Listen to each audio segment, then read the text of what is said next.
Hi guys, তোমরা কী করছো? এখন এই যে আমরা ওখানে ঘুরতে বেরিয়েছি রাস্তা।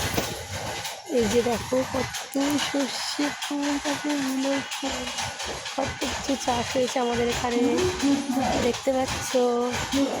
এই যে আমরা ঘুরতে বেরিয়েছি, এই যে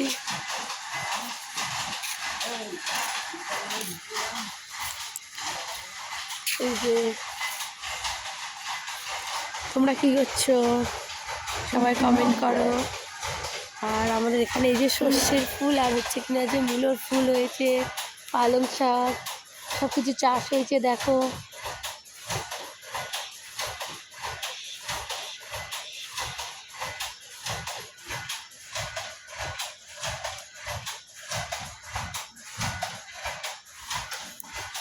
দেখেছো? টা বাই বাই।